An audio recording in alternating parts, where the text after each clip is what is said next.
नमस्कार दोस्तों, खबर एक्सपोज में आपका स्वागत है। और हम इस समय वार्ड नंबर 2 में नया हरसूद में इस समय मौजूद हैं। और हमारे साथ जो नया हरसूद के युवा जय कनारे जी मौजूद हैं, जो काफी उच्च शिक्षित हैं। इन्होंने मैथमेटिक्स में एमएससी किया है और वर्तमान में नया हरसूद में अतिथि शिक्षक के रूप में अपनी सेवाएं दे रहे हैं और नई पीढ़ी के बच्चों का जीवन संवारने के लिए तत्पर हैं और काफी अच्छी ये सोच रखते हैं। और हरसूद के विस्थापितों के पक्ष में ये अपनी कोई बात रखना चाहते हैं कि यहाँ पर रोजी रोजगार के लिए जो अक्सर बात सामने आती रही है, तो इसी मुद्दे पे हम इनसे बात करेंगे।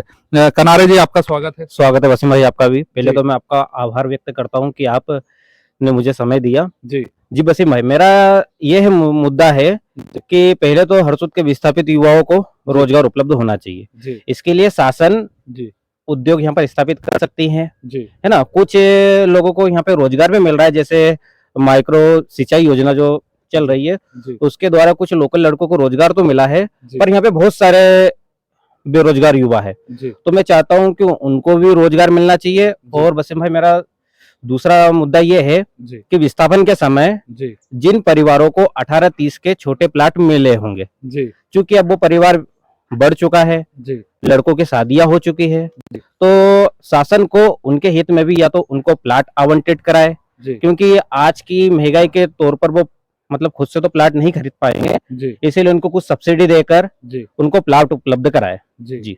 और क्या क्या मतलब आपकी मांगे हो सकती है? मतलब आप युवा है नया हरसूद पुनर्वास स्थल के, और आप आने वाले समय में यहाँ पे रोजगार की संभावनाओं के अलावा यहाँ के विकास के लिए और क्या क्या मतलब आप अपनी बात रखना चाहेंगे? जी, विकास के लिए तो मैं ये बात रखना चाहूंगा कि जैसे शिक्षा के क्षेत्र की बात की जाए तो यहाँ पर पॉलिटेक्निक कॉलेज भी है और हरसूद कॉलेज की अगर मैं बात करूँ तो यहाँ पर ब्रांचेस और खुलनी चाहिए। जैसे एमएससी अभी यहाँ पर नहीं है ना, तो एमएससी भी होना चाहिए और उसके नई नई ब्रांचेस भी आनी चाहिए।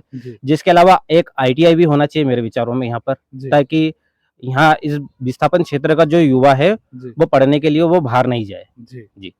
तो शिक्षा के क्षेत्र में ये आपने बात अपनी बता दी, साथ ही रोजगार वाले बिंदु पे बात हो गई। और कोई चीजें जो आप यहाँ के पुनर्वास स्थल के लोग जो मांगे रखते हैं और आपके तक भी ये चीजें आती होगी, तो और क्या चीजें हो सकती है? जी, बहुत कहने को तो वैसे में बहुत चीजें हो सकती है। जैसे कि कुछ लोगों को अभी भी मतलब जो वृद्ध लोग हैं उनको अभी भी मतलब पेंशन नहीं मिल पा रही है, तो इस क्षेत्र में भी कार्य होना चाहिए। और जैसे युवा है, अभी जैसे मैं एक पहले तो शिक्षा के क्षेत्र में एक बार मैं और अपनी बात रहूंगा कि यहाँ पे सीएम राइज के रूप में एक शासन के द्वारा एक सौगात मिली है ना, जिसका मतलब शासन को बहुत धन्यवाद भी है। और मतलब सबके हित में शासन को कार्य करना चाहिए। तो विशुद्ध रूप से आपकी महत्वपूर्ण मांग ये है कि यहाँ पे रोजगार के लिए आने वाले समय में रोजगार यहाँ पे कोई उद्योग स्थापित होना चाहिए ताकि लोगों को रोजगार मिल पाए। तो ये जय कनारे जी हैं जिन्होंने अपनी बात काफी बेबाकी से कही है। और इनकी एक सूत्री बात यह है कि जो पुनर्वास स्थल पे जो दूसरे विकास कार्य तो काफी हो रहे हैं, लेकिन यहाँ पर कभी किसी तरह से कोई उद्योग स्थापित हो जाता है जिससे कुछ लोगों को यहाँ पर रोजगार मिल जाए, तो काफी हद तक के क्षेत्र के विकास को एक नई गति मिल सकती है और क्षेत्र विकास के मामले में उत्तर उन्नति कर सकता है। हमारी इस पेशकश में फिलहाल इतना ही। हमारी खबरों से जुड़े रहने के लिए हमारे यूट्यूब चैनल खबर एक्सपोज को सब्सक्राइब करें और बेल आइकन का बटन दबा दें ताकि हर अपडेट आपको सबसे पहले मिल सके। धन्यवाद, नमस्कार।